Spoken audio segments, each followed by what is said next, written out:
ইমাম মালিক রহমাতুল্লাহ আলাই মদিনাতুল মুনাওয়ারায় দীর্ঘ জীবন কাটায় দিলেন। কোনদিন মদিনার অলিতে গলিতে জুতা পরে না, কারণ নবীর কদম মোবারক কোন জায়গায় লাগছে। আমি ইমাম মালিক মদিনার জমিনে জুতা পরিধান করে চলবো না। নবীজির মুহাব্বত জুতা পরিধান করে না ইমাম মালিক। এটা চূড়ান্ত মোহাব্বতের পরিচয়। মোহাব্বত মানুষকে অন্ধ বানাইয়া দেয়। সেই ইমাম মালিকের সাথে বারবার নবীর সাথে ঘুমের ঘরে জিয়ারত হয়, মোলাকাত হয়। ইমাম মালিক মক্কা যাবে, বাইতুল্লাহ দইরে একটু লাব্বাইক বলবে, আল্লাহর ঘরের কিনারায় 1 রাকাত নামাজ পড়বে, 1 লক্ষ রাকাত নামাজের সওয়াব পাবে। কিন্তু যাইতে বড় ভয়, আমি যদি মক্কায় গিয়া মরিয়া যাই, মদিনায় তো আমার কবর হবে না। কারণ নবীর সুন্নত তরিকা হলো যেখানেই মরণ হবে ওখানে দাফন করে দাও। আমি মালিকের তামান্না, আমি মদিনার নবীর পার্শ্বে আমার এই জমিনে আমার দাফন হবে।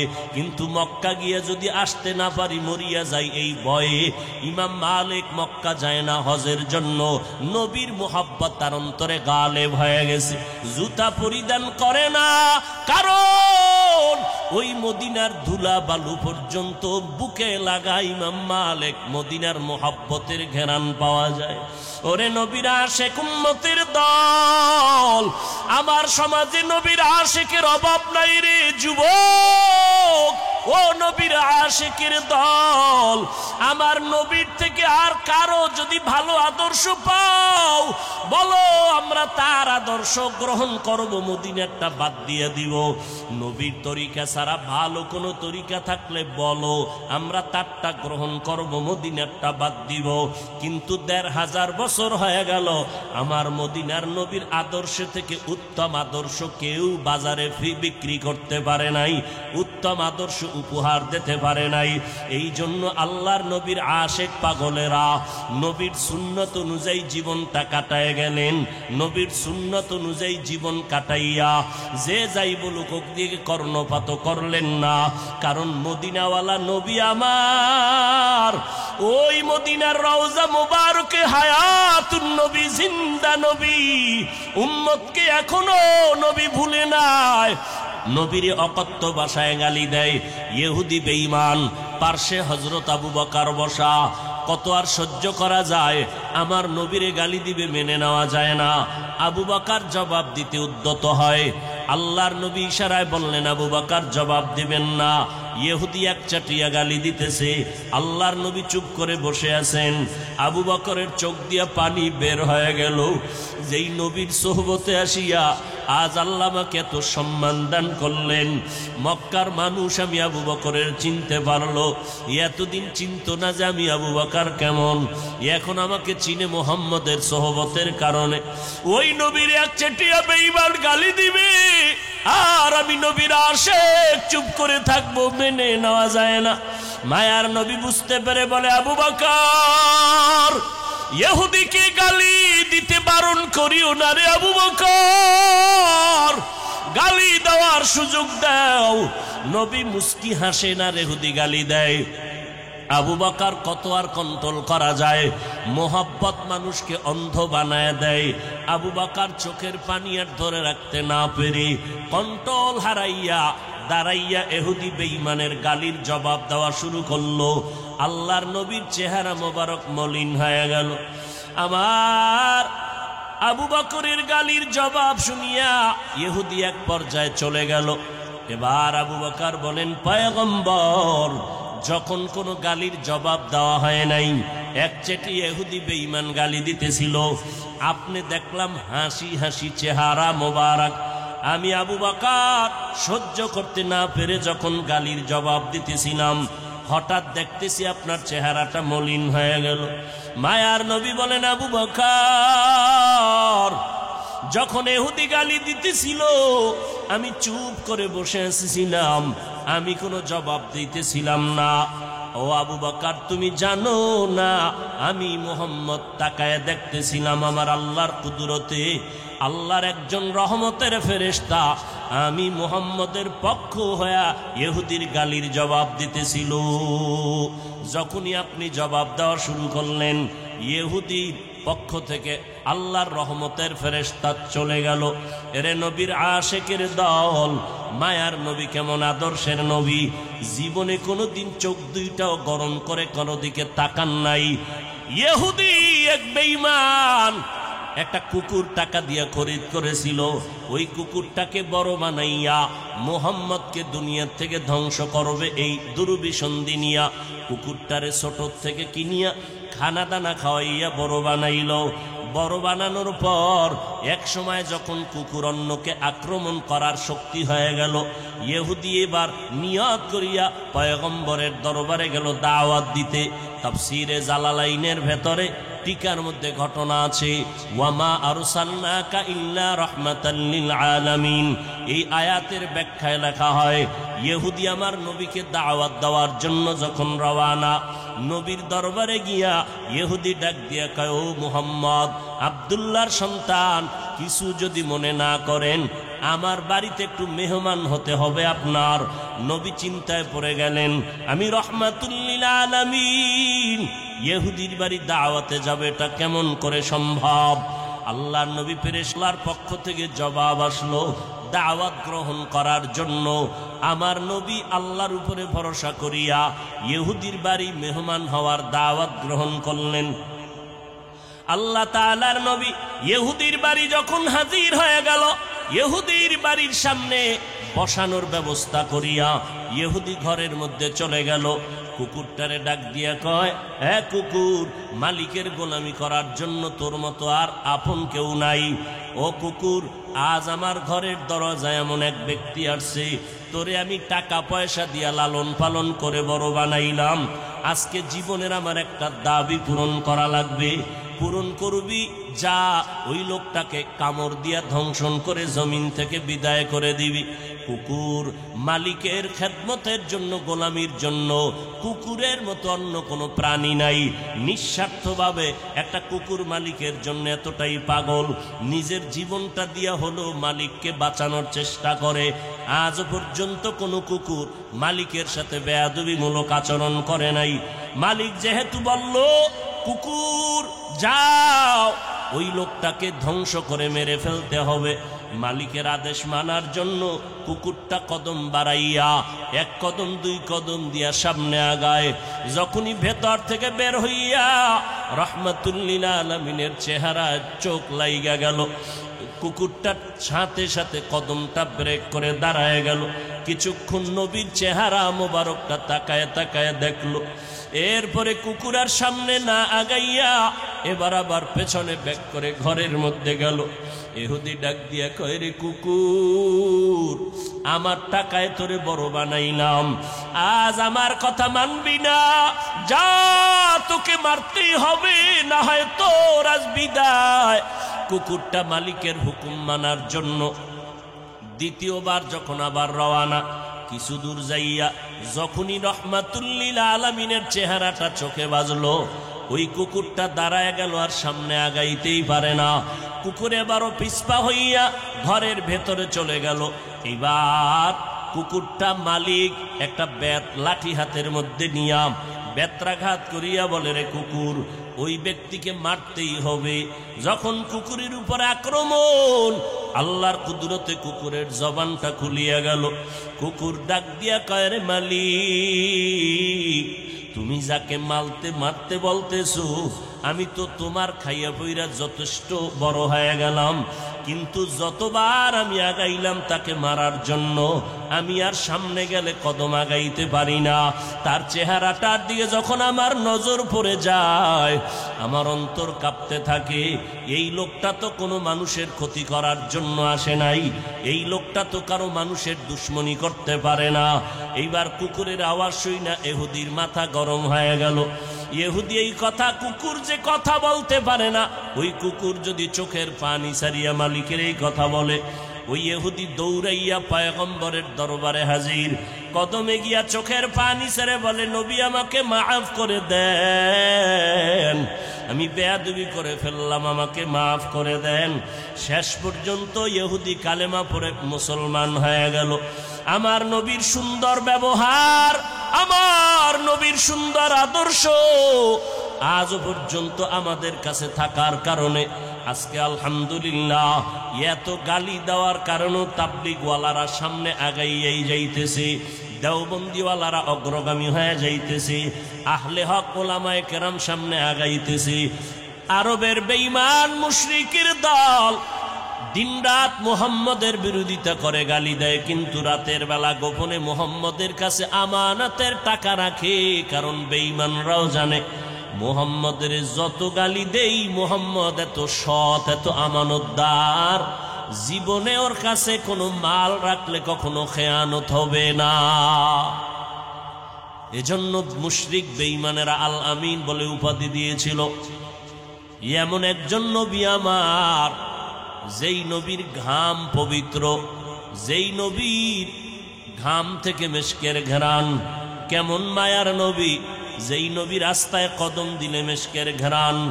ওই রাস্তার কদমের জায়গা থেকে দীর্ঘ দিন নয়, শুধু বহু বছর ধরে ওখান থেকে মেশকের ঘ্রাণ আসে। কেমন মায়ার নবী আমার, মদিনাতুল মুনাওয়ারা থেকে ওহুদের পাহাড়ে হেঁটে গেলে মাত্র 15 মিনিট সময়ের ব্যবধান। এত বিশাল ওহুদের পাহাড়, ওই পাহাড়ের পাদদেশে ওহুদের যুদ্ধ যখন সংগঠিত হয়েছিল, বেঈমানেরা মুসলমানের উপরে অতর্কিত হামলার এক পর্যায়ে নবীর উপরের লোহা ঢুকায় দিল মাথা মোবারক। নবী গর্তের মধ্যে পড়ে গেছেন। বেঈমানেরা পর্যন্ত ঘোষণা দিয়ে দিল মুহাম্মদ জমিনের মধ্যে জিন্দা নাই। এই খবর ছড়ায় গেল মদিনার অলিতে গলিতে। ও পার্শ্বে হযরত আলী রাদিয়াল্লাহু তাআলা আনহু দাঁড়ানো, পয়গম্বরের হাত মুবারক ধরে উঁচু করে নবীর হাঁটাইয়া হাঁটাইয়া কষ্ট করে করে উহুদের পাহাড়ের পাদদেশে একটা বড় পাথরের খণ্ড, ওখানে নবীকে বসালেন। নবীর শরীরটা রক্তে রঞ্জিত করা, নবী ওখানে বসছেন। যুদ্ধ বিরতি হয়ে গেল। মায়ার নবী বলেন, ও সাহাবায়ে কেরাম, যুদ্ধের ময়দানে যারা শহীদ হয়ে গেল, বিনা গোসলে তাদের কবর দাও, জানাজা দিয়া দাফনের ব্যবস্থা করে দাও। নবীজি যেই পাথর খণ্ডে বসছিলেন, আজ পর্যন্ত সেই মদিনার প্রান্তে উহুদের পাহাড়ের পার্শ্বে ওই পাথরটা আজও আছে। 1500 বছর অতিক্রম হওয়ার পর আল্লাহর কসম, এখনো যদি এই পাথরের মধ্যে কোনো আশেক নাক লাগায় দাও, এখন ওই পাথর থেকে মিশকের ঘেরান নাকে আসতে থাকি। ইমামুল আউয়ালিন আল আখিরিন বহরে সদকা রহমাতাল লিল আলামিন সাইয়্যিদুল কাউনাইন খাতমুল মুরসালিন আখির আমদ বুদে ফখরুল আউয়ালিন। মানুষের জীবনে আল্লাহর হুকুমকে বাস্তবায়ন করার নাম ইবাদত। ইবাদত কেন করব? যিনি আমার আসল, তার সাথে মোলাকাতের জন্য, জাহান্নাম থেকে মুক্তি পেয়ে জান্নাত পাওয়ার আশায়। আল্লাহ যে ইবাদতের জন্য বানাইলেন, আমাদেরকে পাঠাইলেন, সেই ইবাদত হলো আল্লাহর হুকুমকে বাস্তবায়ন করা আমার জীবনের প্রত্যেকটা পদক্ষেপে। কেন করব সে ইবাদত? উদ্দেশ্য আল্লাহর সাথে মোলাকাত, লক্ষ্য আমার জাহান্নাম থেকে মুক্তি, বিনা হিসাবে পাবো জান্নাত। এবং সে ইবাদতটা আমি কোন পদ্ধতিতে করলে ইবাদত হিসাবে কবুল হবে, এর একমাত্র পদ্ধতি রহমাতুল লিল আলামিন আখিরি নবীর তরিকা বা আদর্শ। ভিন্ন কোনো আদর্শে ইবাদত করলে কোনো সওয়াব নাই। মদিনার নবীর আদর্শ মতো ইবাদত করলে সওয়াব। ইবাদত মানি সারাদিন রোজা রাখা, দিন রাতের বেলা তসবিহ টানা নয়।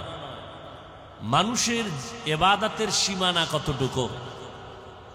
মানুষের হায়াতের সীমানা যতটুকু, ইবাদতের সীমানাও ততটুকু। আমার জিন্দা বডি বাথরুমে গেলে সেখানেও ইবাদত। আমার এই হায়াতের বডিটা আসমানের দিকে অগ্রসর হলে সেখানে ইবাদত। আমি যেখানে ইবাদত সেখানে, মৃত্যু পর্যন্ত। অতএব আমি যদি ঘুমাই ইবাদত, আমি যদি ব্যবসা করি ইবাদত, আমি যদি চাকুরি করি ইবাদত। হতে হবে মদিনাওয়ালা নবীর তরিকায়। আর নবীর তরিকা বাদ দিয়া নামাজ পড়লেও গুনাহ, নবীর তরিকা আদর্শ বাদ দিয়া রোজা রাখলেও গুনাহ, নবীর তরিকা বন্ধ করে মন গড়া কোনো আমল করলে গুনাহ, ব্যবসা করলে গুনাহ, জিকির করলে গুনাহ, তেলাওয়াত করলে গুনাহ। আর নবীর তরিকা মেনে ব্যবসা করলে সওয়াব, চাকুরি করা ইবাদত, লেখাপড়া করা ইবাদত। একমাত্র শুধুমাত্র কেবলমাত্র নবীর তরিকা, আর কারো তরিকা বা আদর্শ মানার কোনো সুযোগ নেই। কেন? পৃথিবীর সমস্ত মানুষের মন গড়া তৈরি করা আদর্শ নাপাক, একমাত্র মদিনাওয়ালা নবীর আদর্শই হলো পাক। অন্যান্য মানুষ বহু আদর্শ জন্ম দিয়া এরপরে বাজারে বিক্রি করেছে, কিন্তু এই আদর্শের দ্বারা মানুষকে শান্তি দিতে পারে নাই। কেন? মানুষটা নিজেই অশান্ত পরিবেশে বসবাস করে। মানুষের দেমাগ নাপাক, চোখ নাপাক, হাত নাপাক, খায় নাপাক, হারাম খাদ্য দ্বারা শরীরের রক্ত গোশত নাপাক। আব্রাহাম লিঙ্কনের আদর্শ নাপাক, মাও সেতুনের আদর্শ নাপাক, লেনিন কালমার্সের আদর্শ নাপাক, পৃথিবীর সমস্ত মানুষের আদর্শ নাপাক। কেন? মানুষটাই নাপাক, খায়ও নাপাক, দেমাগ নাপাক।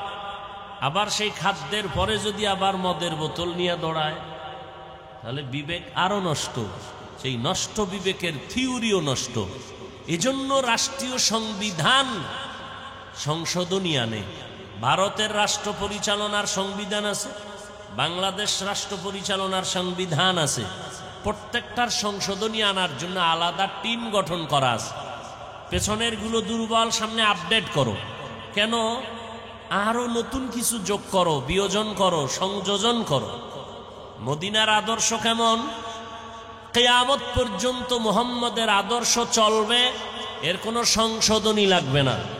কোন ইসলামের ব্যানার লাগায় কোনো টুপিওয়ালা নামদারিরা যদি বলে সেই মদিনার ওল্ড মডেলের আদর্শ একটু এখন আর চলে না, একটু মডিফাই করা দরকার, মডেলিং করা দরকার, তখন ওই টুপিওয়ালা ইসলামের ব্যানারওয়ালা মুনাফিককে জুতা উঁচু করে দেখাও যে মদিনার আদর্শ নয়, তোর বিবেকটাকে সংশোধনী করা দরকার। মদিনার আদর্শের সংশোধনী লাগবে না, এটা সিল লাগায় দিছেন সংশোধনবিহীন। আল্লাহ এমন সিল মেরেছেন কিয়ামত পর্যন্ত কলম ধরার কোনো অধিকার নাই। আল ইয়াউমা আকমালতু লাকুম দীনাকুম ওয়া আতমামতু আলাইকুম নি'মাতি ওয়া রাদিতু লাকুমুল ইসলাম দীনা। বিদায় হজের ভাষণ আল্লাহ আয়াত নাজিল করে জানায় দিলেন, পয়গম্বর আপনার উপরে আমার বিধানকে কমপ্লিট করে দিলাম, সিল লাগায় দিলাম। কিয়ামত পর্যন্ত আপনার এই প্রেসক্রিপশন অনুযায়ী জমিনের উম্মত চলবে, কোনো পরিবর্তন লাগবে না, সংশোধনী লাগবে না। মুহাম্মদের আদর্শই পাক। কেন? মুহাম্মদ নিজেই পাক। কেমন পাক? রাহমাতুল লিল আলামিন, এমন একজন নবী যার জিন্দেগিতে কখনো 63 বছর হায়াতে একটা মিথ্যা কথাও বলেন নাই, জীবনে একটা মিথ্যা কথা বলেন নাই। আর আমগো রাত দিন মিথ্যা ছাড়া কমপ্লিট হয় না। এমন একজন নেতা নাই যে মিথ্যা বলে নাই। একজন নবী আমার, আল্লাহ তাকে কুদরতের দ্বারা হেফাজত করেছেন। কেমন একজন নবী আমার, যেই নবীর 63 বছর হায়াতে কোনো মিথ্যা কথা বলেন নাই। মদিনার নবী এত পবিত্র, 1500 বছর পরে আজ তাকায় দেখো, ওই নবীর আদর্শ দেখার পরে কত বেঈমানেরা বিধর্মীরা পর্যন্ত আমার নবীকে দেখতে পারে নাই, কিন্তু নবীর সুন্দর আদর্শ দেখার পরে, রিসার্চ করার পরে আল্লাহর বান্দারা কালেমাওয়ালা মুসলমান হয়ে গেল। বহু বিধর্মী পর্যন্ত গবেষণা করে দেখলো মুহাম্মদ একজন সৎ, একজন আদর্শ মানুষ গড়ার ফ্যাক্টরি। এমন আদর্শ মানুষ তৈরি করে গেলেন। যেই সময় মুহাম্মদ মক্কার জমিনে আসছেন, সেই সময় মক্কার মানুষের মতো চূড়ান্ত খারাপ চরিত্রহীন মানুষ জমিনের আর কোথাও ছিল না। অল্প সময়ের ভেতরে মক্কার চরিত্রহীন মানুষ এত দামি হয়ে গেল। মদিনার নবীর আদর্শ গ্রহণ করার কারণে মক্কার মানুষ এত দামি, আমার আল্লাহ নিজেই তাদের জন্য জান্নাতের অগ্রিম টিকিট পাঠায় দিলেন। ও নবী জানায় দেন, অমুক অমুক ব্যক্তি আপনার সাহাবা, তাদের নামে জান্নাত দিয়ে দিলাম। মদিনার নবীর আদর্শ অল্প সময়ের ভেতরে মক্কা মদিনার মানুষগুলোকে পাগল পারা করে ফেললেন। মানুষগুলো মুহাম্মদের দেখলেই কালেমা পড়ে, মুহাম্মদের চেহারার দর্শন করলেই কালেমার দিকে আগায় যায়। মুহাম্মদ কোনোদিন মিথ্যা কথা বলেন নাই। আমার নবী এমন দামি নবী, এমন পবিত্র নবী, আমার নবী কোনোদিন চোখ দুইটা গরম করিয়াও কারো দিকে তাকান নাই। আমার নবী কোনোদিন জীবনে কাউকে গালিও দেন নাই, এবং কেউ গালি দিলে কখনো তো গালির জবাব পর্যন্ত নবী দেন নাই। নবীর অকথ্য ভাষায় গালি দেয় ইহুদি বেঈমান। পার্শ্বে হযরত আবু বকর বসা, কত আর সহ্য করা যায়? আমার নবীরে গালি দিবে, মেনে নেওয়া যায় না। আবু বকর জবাব দিতে উদ্যত হয়। আল্লাহর নবী ইশারায় বললেন, আবু বকর জবাব দিবেন না। ইহুদি এক চাটিয়া গালি দিতেছে, আল্লাহর নবী চুপ করে বসে আছেন। আবু বকরের চোখ দিয়া পানি বের হয়ে গেল। যেই নবীর সোহবতে আসিয়া আজ আল্লাহ আমাকে এত সম্মান দান করলেন, মক্কার মানুষ আমি আবু বকরের চিনতে পারলো। এতদিন চিনত না যে আমি আবু বকর কেমন, এখন আমাকে চিনে মুহাম্মদের সোহবতের কারণে। ওই নবীর এক চাটিয়া বেঈমান গালি দিবে, আর আমি নবীর আশিক চুপ করে থাকবো, মেনে নেওয়া যায় না। মায়ার নবী বুঝতে পেরে বলে, আবু বকর, ইহুদিকে গালি দিতে বারণ করিও না রে আবু বকর, গালি দেওয়ার সুযোগ দাও। নবী মুস্কি হাসে না, ইহুদি গালি দেয়। আবু বকর কত আর কন্ট্রোল করা যায়? মোহাব্বত মানুষকে অন্ধ বানায় দেয়। আবু বকর চোখের পানি আর ধরে রাখতে না পেরে কন্ট্রোল হারাইয়া দাঁড়াইয়া ইহুদি বেঈমানের গালির জবাব দেওয়া শুরু করলো। আল্লাহর নবীর চেহারা মোবারক মলিন হয়ে গেল। আমার আবু বকরের গালির জবাব শুনিয়া ইহুদি এক পর্যায়ে চলে গেল। এবার আবু বকর বলেন, পয়গম্বর, যখন কোনো গালির জবাব দেওয়া হয় নাই, একচেটি ইহুদি বেঈমান গালি দিতেছিল, আপনি দেখলাম হাসি হাসি চেহারা মোবারক। আমি আবু বকর সহ্য করতে না পেরে যখন গালির জবাব দিতেছিলাম, হঠাৎ দেখতেছি আপনার চেহারাটা মলিন হয়ে গেল।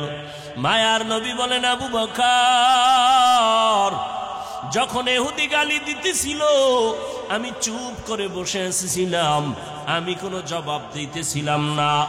ও আবু বকর, তুমি জানো না আমি মুহাম্মদ তাকায় দেখতেছিলাম আমার আল্লাহর কুদরতে, আল্লাহর একজন রহমতের ফেরেশতা আমি মুহাম্মদের পক্ষ হয়ে ইহুদির গালির জবাব দিতেছিল। যখনই আপনি জবাব দেওয়া শুরু করলেন, ইহুদির পক্ষ থেকে আল্লাহর রহমতের ফেরেশতা চলে গেল। এরে নবীর আশিকের দল, মায়ার নবী কেমন আদর্শের নবী, জীবনে কোনোদিন চোখ দুইটাও গরম করে কোনো দিকে তাকান নাই। আল্লাহর নবী কোনোদিন কাউকে গালি দেন নাই, নবীর গালির জবাবও কোনোদিন দেন নাই। আল্লাহর নবীর এই আদর্শের কারণে অল্প সময়ের মধ্যে মক্কার বিজয়ের বাতি জ্বলে উঠল। বেঈমানের হৃদয়টারে কম্পন সৃষ্টি করে ফেলল। সবাই আসে দুশ্চিন্তা নিয়া, দুর্বিসন্ধি নিয়া মুহাম্মদের উপরে আক্রমণ করবে, কিন্তু মুহাম্মদের আদর্শ দেখা মাত্র মুহাম্মদের কাছে মাথা নত করে কালেমা পড়ে। আল্লাহর নবী এমন আদর্শের নবী আমার। ইহুদি এক বেঈমান একটা কুকুর টাকা দিয়ে খরিদ করেছিল।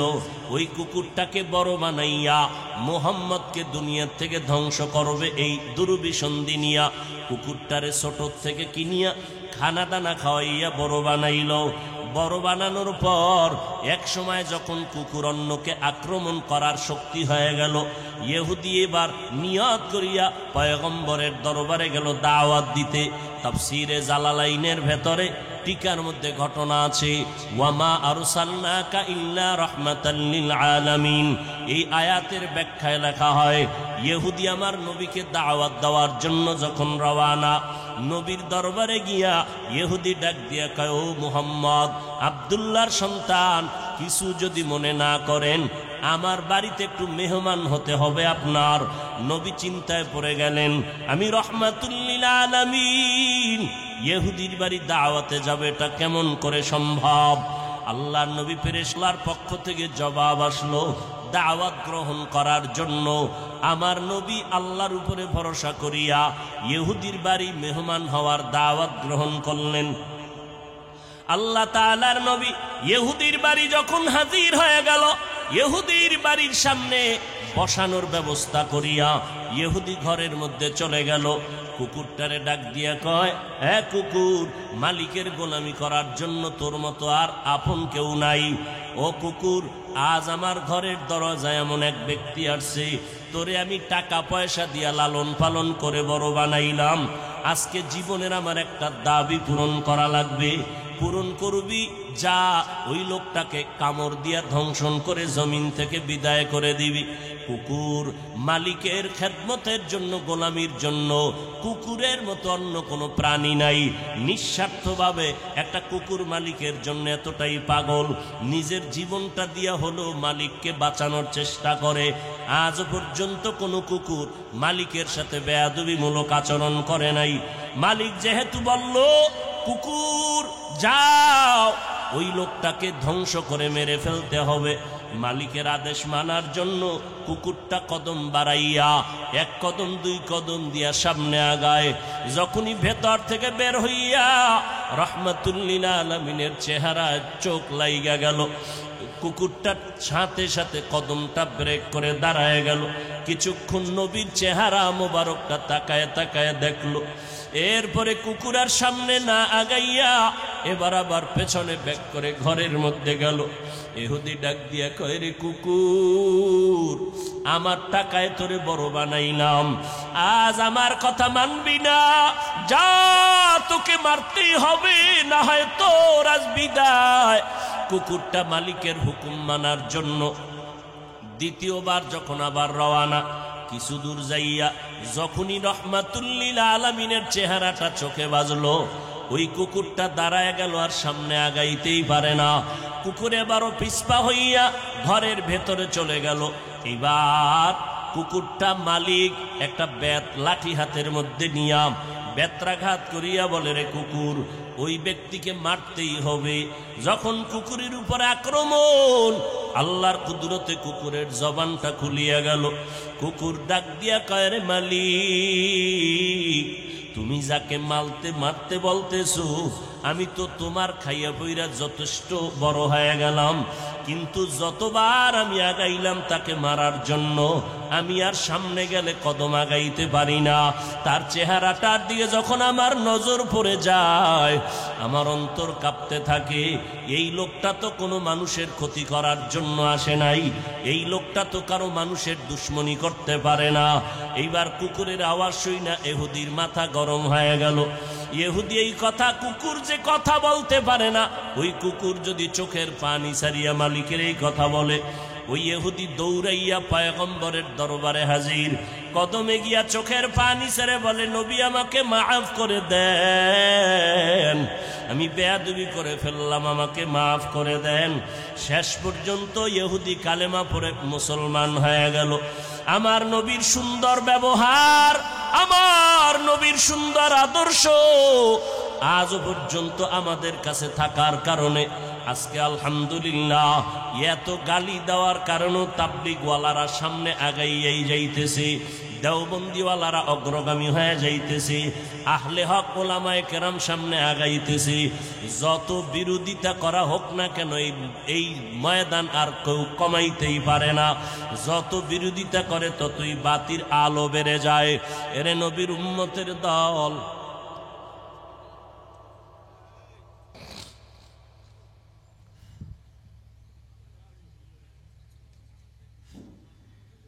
এরে নবীর আশিক উম্মতের দল, আল্লাহর নবীর আদর্শ বহন করার কারণে ওই নবীর আদর্শ লালন করি। হাজারবার গালি আসতেছে, কোনো জবাব নাই। মদিনার নবীর আদর্শ, গালিও দিব না, গালির জবাবও দিব না।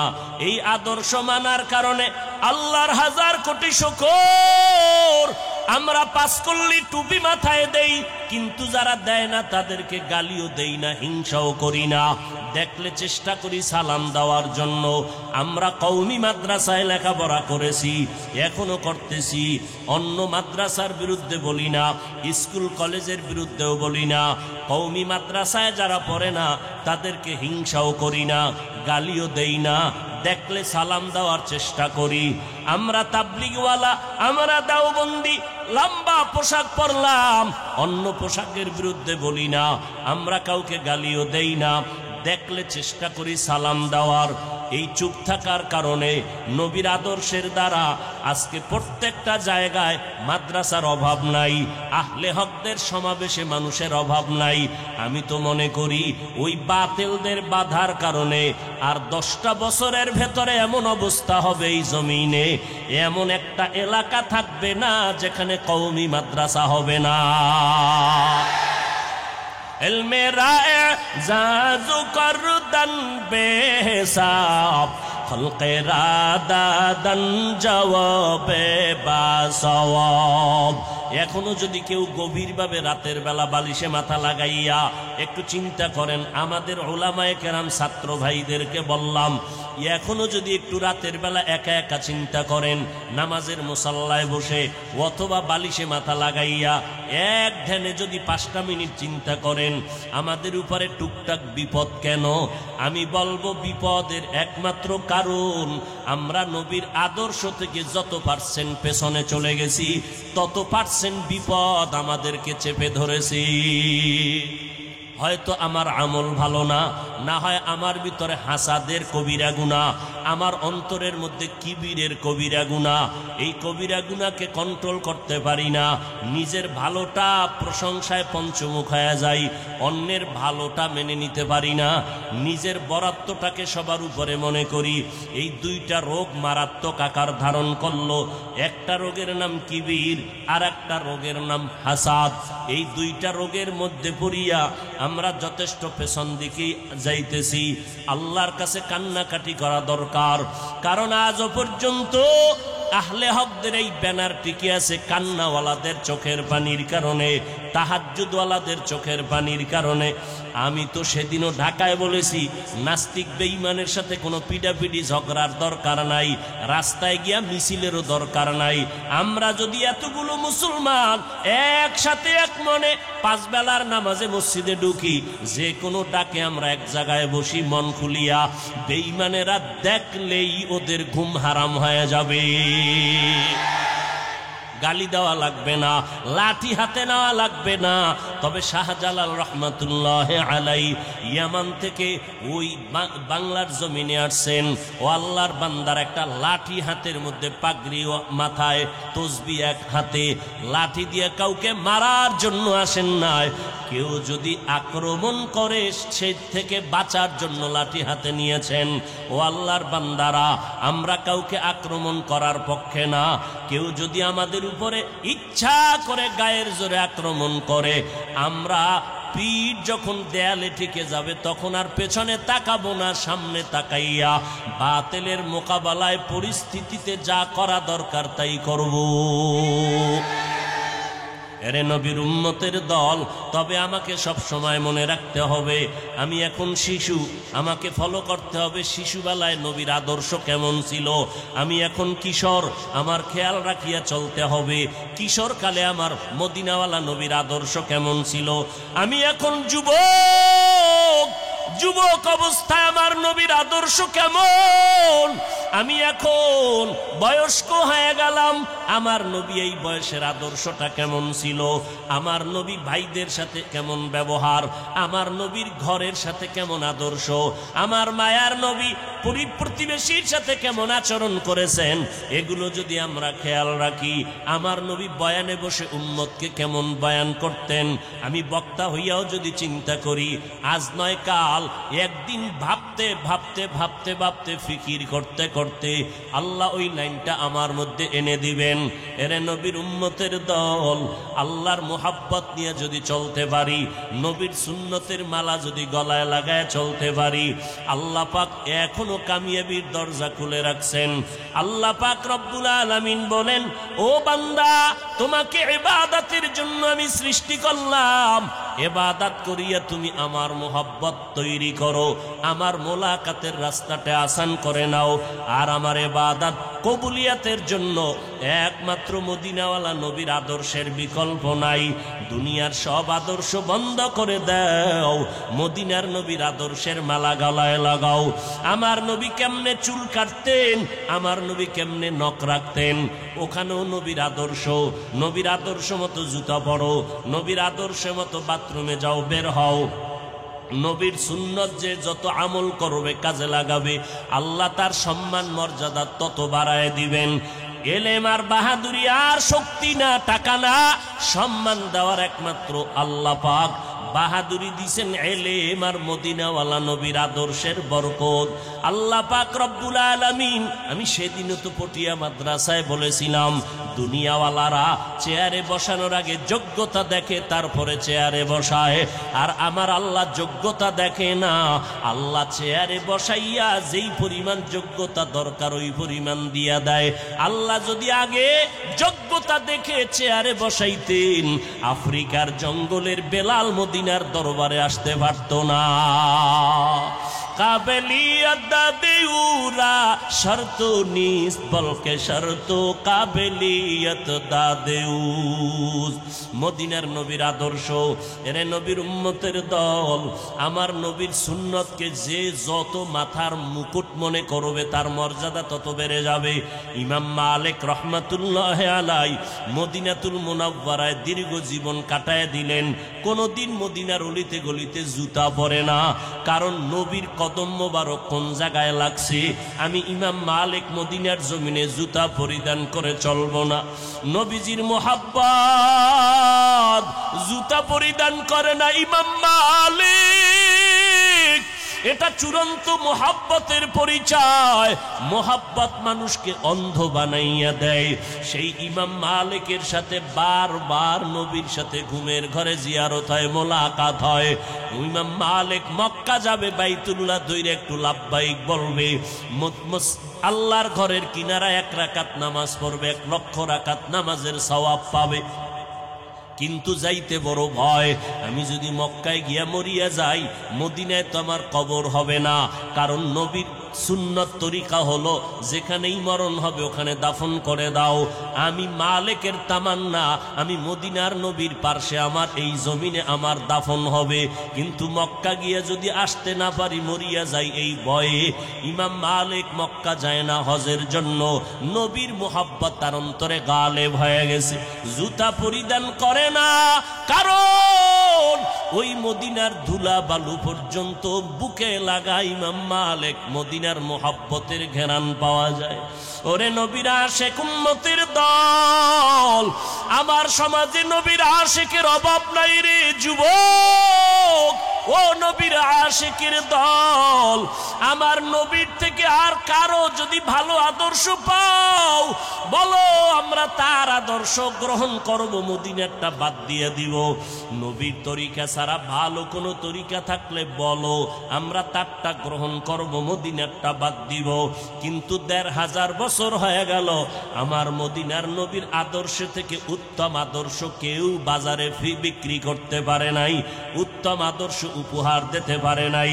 এই জন্য আল্লাহর নবীর আশিক পাগলেরা নবীর সুন্নত অনুযায়ী জীবনটা কাটায় হয়ে গেলেন নবীর সুন্নত অনুযায়ী জীবন কাটাইয়া। যে যাই বলুক ওক দিকে কর্ণপাত করলেন না, কারণ মদিনাওয়ালা নবী আমার, ওই মদিনার রওজা মুবারকে হায়াতুন নবী, জিন্দা নবী, উম্মতকে এখনো নবী ভুলে নাই। আম্মা জান আয়েশা রাদিয়াল্লাহু আনহা বলেন, কিয়ামতের দিনের হালাতের কথা নবী স্মরণ করে আমার রুমের মধ্যে বসে বসে কান্না করেন। আমি জিজ্ঞাসা করলাম, নবী কেন কাঁদেন? বলে, ও আয়েশা, হাসরের ময়দানের ভয়ঙ্কর অবস্থা মনে পড়ে গেলে এজন্য কাঁদি। এমন ভয়ঙ্কর হালাত হবে, নারী আর পুরুষ উলঙ্গ দাঁড়াবে, আপন আপন বলতে কেউ থাকবে না। নবীরা পর্যন্ত ভয়ঙ্কর হালাত দেখে কান্না শুরু করবেন। আম্মা জান বলে, নবী আপনি কি করবেন?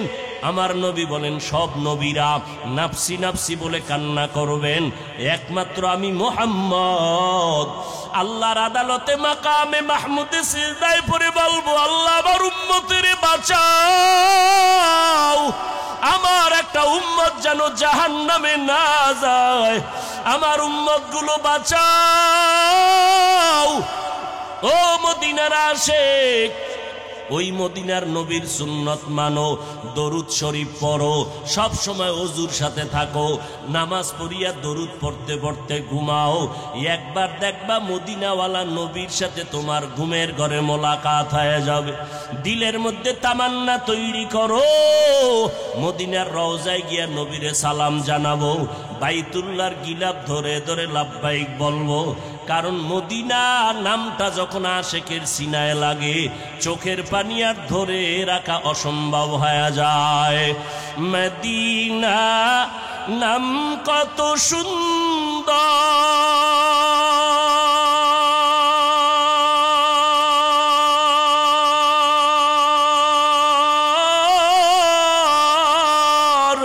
মদিনা কেড়ে সেবন্তর,